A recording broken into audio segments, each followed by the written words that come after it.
La gestión macroeconómica prudente ha respaldado la resiliencia de Guatemala con una baja inflación,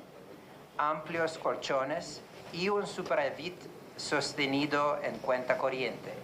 Se recomendó el impulso de la inversión en infraestructura, mejora del tema portuario, continuidad del impulso de la agenda contra la corrupción, una reforma tributaria, entre otros temas. Más allá del 2025, se prevé que el crecimiento superará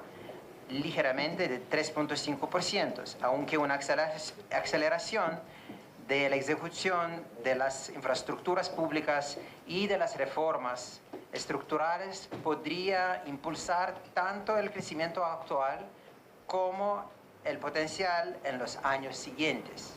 Primero, para elevar la inversión privada de los bajos niveles actuales, se requieren insumos públicos complementarios, infraestructura, mano de obra capacitada y sana, seguridad, que solo pueden lograrse de manera adecuada y si se aumenta el gasto público y se mejora su calidad al mismo tiempo.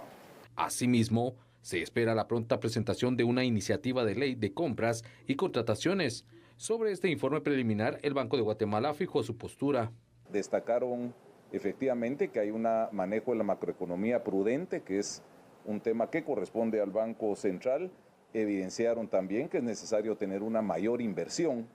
Así que en conclusión diría la visita fue buena, creo que está recogiendo muy bien la situación actual del país, se ven avances importantes, pero también desafíos que claramente tenemos que llevar a cabo. Esto al final del día es un comunicado, no es el informe final. Ellos el reporte final lo van a entregar, según nos indicaron, en el mes de septiembre, ya con la aprobación respectiva de las autoridades en Washington.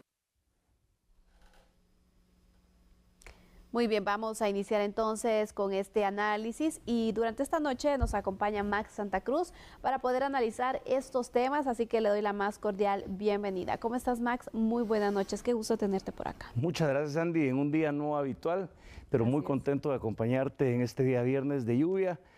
para poder hacer este análisis sin duda interesante.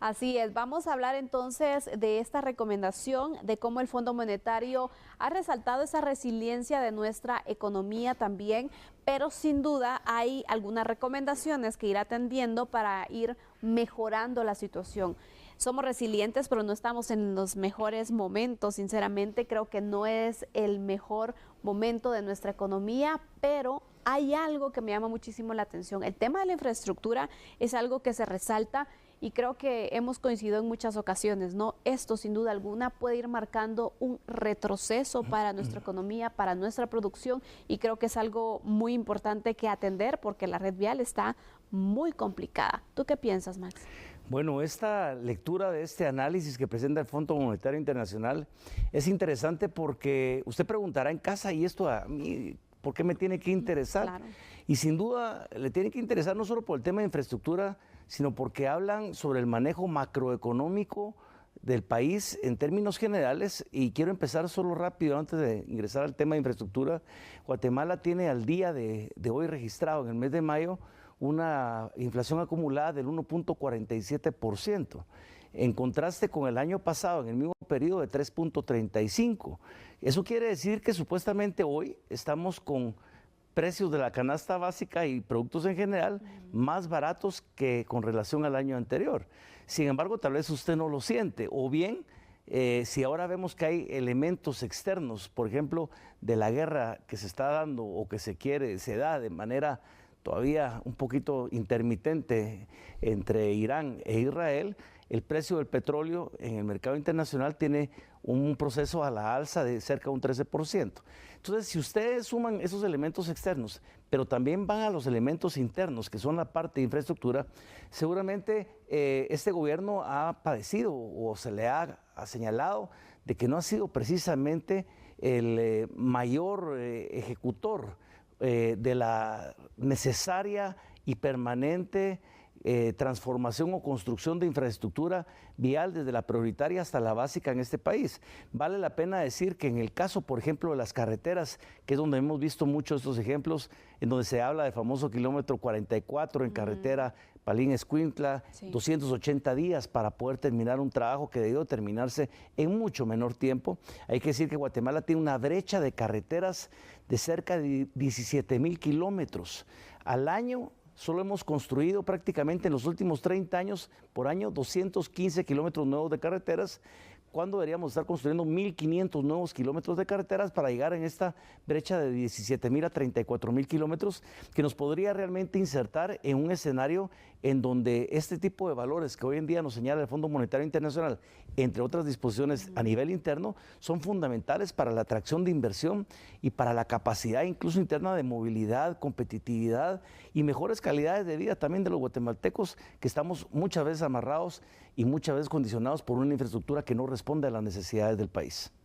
Sin duda alguna, son aspectos muy importantes que ir notando. Creo que hay mucho optimismo por parte de las autoridades del Banco de Guatemala, la superintendencia, de poder mejorar la situación. Se han hecho esfuerzos para ir controlando y por eso se marca esta resiliencia, pero sin duda alguna hay que atender estos indicadores para poder mejorar también nuestra economía. ¿Qué otro aspecto crees que está fallando dentro del país, Max, que podría marcar un retroceso o una pausa en un avance a las mejoras económicas? Una agenda pendiente que sin duda está en el escenario y que es parte de lo que también se señala, no solo en este informe, sino que también incluso dentro de las mismas condicionantes que está poniendo Estados Unidos para renegociar el arancel del 10%, sí. Es la transparencia en el uso de los recursos del Estado, pero también una política verdaderamente fuerte que pueda permitir apostarle a un combate a la corrupción de manera sistémica y decidida. Creo que esos son elementos importantes. Creo que también la calidad del gasto es un elemento a considerar, ya que muchas veces, o por lo menos en el presupuesto nacional, destinamos cerca de un 85% para funcionamiento, que no sería malo si de repente este 15%, pues realmente, aunque fuera muy corto, se invirtiera de manera efectiva en las necesidades que se tienen en salud, educación, bueno, y tantas otras como infraestructura. El problema es que tampoco pasa. Entonces, hoy en día llevamos en el tema de infraestructura, regresando un poco al tema, por ejemplo, una ejecución bajísima, planes de mantenimiento de la red vial nulos, no asignados por errores técnicos o por las razones que usted quiera, pero usted sigue encontrando estos basureros a lo largo de la carretera, usted sigue encontrando los tremendos hoyos y agujeros en cualquier parte del sistema de carreteras en Guatemala, y esperamos, en serio, que esa falta de atención en la prevención y mantenimiento no vaya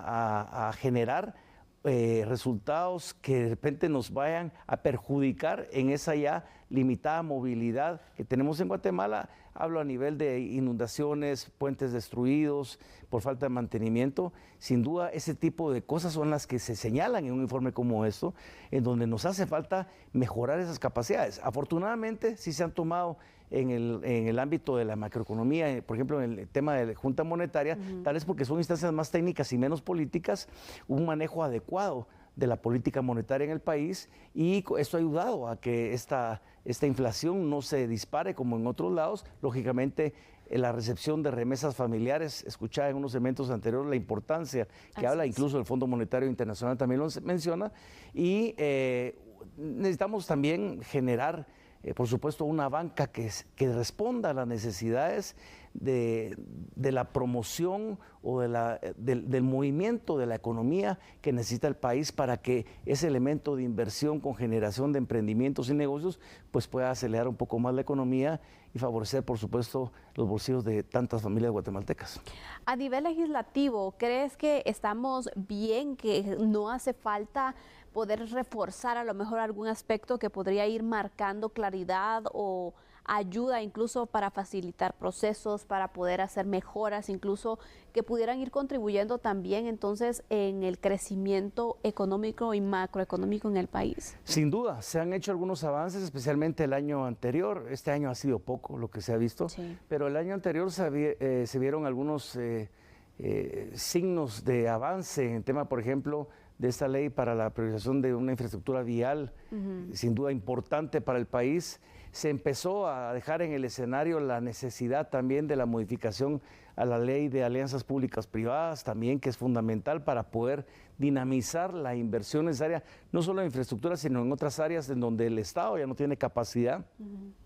No solo por ejecución, a veces incluso presupuestaria, pero también incluso dentro de lo que hemos visto, esos vicios de corrupción que a veces no han permitido generar la obra necesaria para el país. Pero también se hace necesario revisar, en una de las recomendaciones que hace este informe, la ley de compras y contrataciones, hablando de los mismos elementos nuevamente de transparencia. Es decir, el Congreso tiene en sus manos la responsabilidad de hacer muchos de estos grandes pasos importantes en la dirección correcta del país, pero es a veces preocupante cuando, por ejemplo, el día de ayer, en una sesión extraordinaria, llegan 63 de los 160 diputados y en donde uno de los temas importantes de la agenda para tener concluido antes del 23 de junio era la aprobación por lo menos de los representantes del Congreso de la República ante el directorio de la Superintendencia de Competencia. Entonces ahí pareciera ser que los mensajes se cruzan y aquí hay que señalarlo, la buena voluntad política que puede expresar cualquier partido político, incluso el Ejecutivo,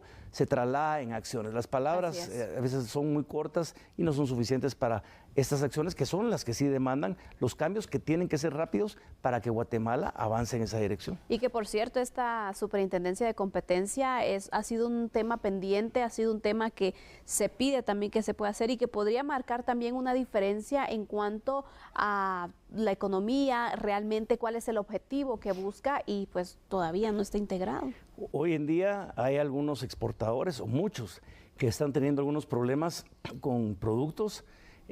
con algunas de las navieras, especialmente en el puerto de Santo Tomás, en donde se están pues, de alguna forma cargando algunos cobros que están retrasando el envío de $200 de los productos, que es mucho dinero lo que se pone en juego y que lógicamente es un costo que asume el exportador, porque si lo traslada al comprador, pues quedamos fuera a veces de la capacidad de competitividad que necesitamos hoy en día, en donde aparte hay que agregarle, si bien no hemos sido tan perjudicados en esas tarifas arancelarias que el gobierno de Estados Unidos ha impuesto recientemente, pero aún así, incrementen usted el 10%, más este tipo de problemas que se van dando en la capacidad de exportación del país, y esto puede llegar a afectar incluso, haciendo números en la información que hemos tenido, hasta 3 millones de guatemaltecos en las diferentes áreas de producción y exportación de productos de Guatemala hacia el exterior. Es algo que es importante y que no debemos dejar a un lado. ¿Qué pasaría si tuviéramos una superintendencia de competencia? Ya funcionando. Posiblemente estaría revisando que ese tipo de prácticas estén enmarcadas dentro de la ley y no que sean una especie de cobro antojadizo, una especie de chantaje para poder venir y agilizar eventualmente ante la urgencia de los exportadores a través de un pago, nuevamente la normalización de las operaciones de estas navieras. Es muy importante de verdad que se pueda atender, porque aquí el punto es que es un trabajo de todos. Realmente quizás nos enfocamos únicamente en el Ejecutivo, obviamente tiene que hacer su parte, lo que le corresponde y dentro de las funciones que también debe realizar, que tienen un porcentaje bastante alto de responsabilidad, de poder entonces mejorar y atender entonces estas recomendaciones, pero el Congreso de la República también tiene que hacer su parte y en sí cada una de las instituciones públicas tiene que cumplir, porque tiene que ser un esfuerzo de todos al final, porque es la construcción de un mejor país y sobre todo una mejor economía que es urgente de poder atender. Definitivo, el sector privado también a nivel de una banca que corresponda a estas necesidades de actualización en una dinámica de inversión, a rato esos emprendimientos interesantes que mueven la economía o estos negocios que se van dando para que, si bien en un manejo responsable de la deuda pública y también de la administración de los recursos en las finanzas del país con la Junta Monetaria, etcétera, pues por supuesto tengan esa misma sintonía para que, unido a lo legislativo, unido también al ejecutivo, podamos avanzar. Eso es lo importante sin duda. Así que es relevante poder tratar este tema, por eso hoy se lo estamos presentando en el análisis. Vamos a hacer una pausa en estos instantes, regresamos enseguida hablando acerca de retornados con nacionales.